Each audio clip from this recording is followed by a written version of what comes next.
There's a quiet kind of wealth that doesn't scream, it sings.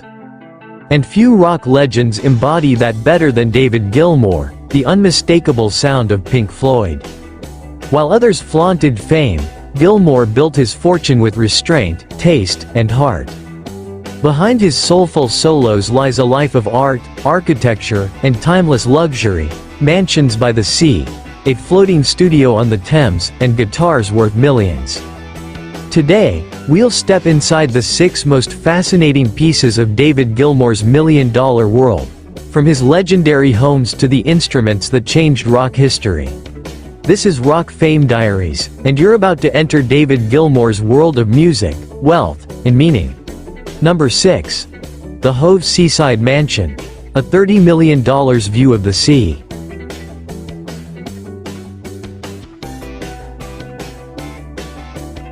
Imagine waking up to the sound of waves rolling against the English coast, and knowing that somewhere in that calm is the same peace that inspired on an island.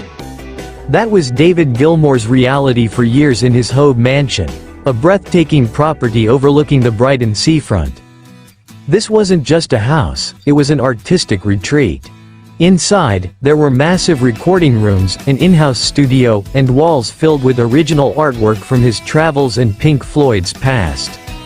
The home became a symbol of Gilmour's later life, quiet, elegant, but still echoing with creativity. In 2019, he made headlines by selling the mansion for nearly $30 million, not to upgrade, but to simplify. And what did he do with the money? He donated a large part of it to charity, supporting global climate causes. Gilmour said it best himself: "These things aren't really mine. I'm just looking after them for a while." A rock star who traded opulence for purpose, that's classic Gilmour. Number 5. The Black Strat, a $4 million guitar that built Pink Floyd.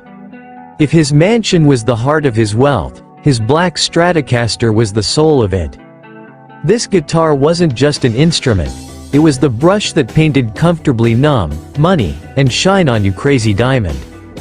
Bought at Manny's Music in New York in 1970, Gilmour modified it endlessly, swapping necks, pickups, and even body parts.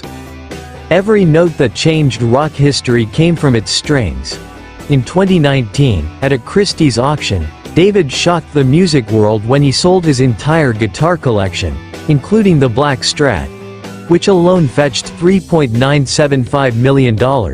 But again, it wasn't about money. All proceeds went to climate change charities, turning music into meaning. He said, "These guitars gave me everything, it's time they gave something back." That one line says everything about the man behind the tone.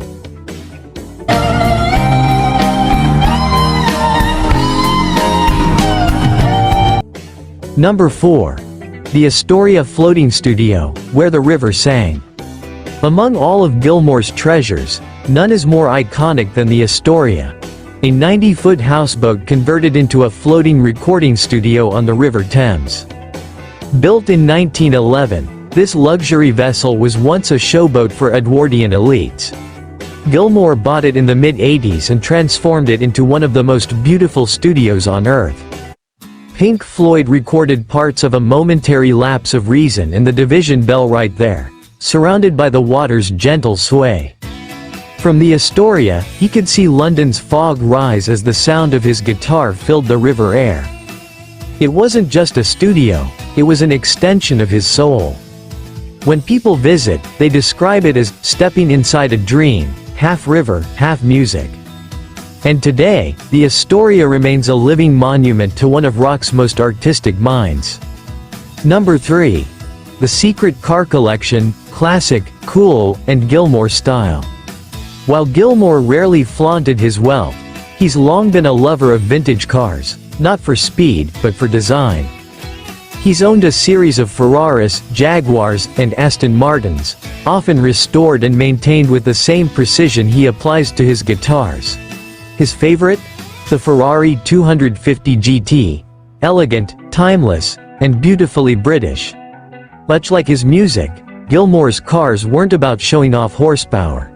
They were about craftsmanship, quiet power, clean lines, and stories in steel.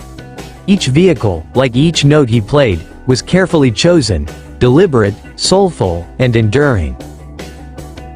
Number 2. The hidden countryside estate, privacy over prestige.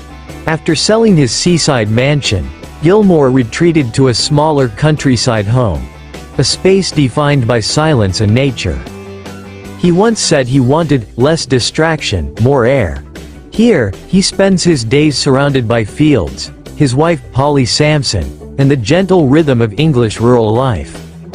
He gardens, he walks, he still plays, but now, it's for himself, not the world. There's something poetic about that. The man whose sound filled stadiums now finds peace in the sound of birds. And yet, that simplicity, that peace, is worth more than any mansion or car could ever be. Number 1. The legacy he built, worth millions, measured in meaning. Today, David Gilmour's net worth is estimated around $200 million, but his real wealth isn't in numbers, it's in legacy. From the searing solos of Time to the haunting calm of Wish You Were Here, every dollar he earned came from emotion, not industry. He turned real estate into charity, he turned guitars into hope. He turned fame into freedom. And even now, at over 75 years old, Gilmour continues to inspire a generation that values meaning over material. In a world where most chase the spotlight, David Gilmour built his fortune in the shadows, lit only by the glow of his Stratocaster. David Gilmour once said, "It's not about being the best, it's about being true." And maybe that's why, even after all these years, his music, and his life, still move us. Because behind every million-dollar property, every guitar, and every quiet moment, there's a man who never forgot the sound of sincerity. This has been Rock Fame Diaries, your home for the stories behind the legends.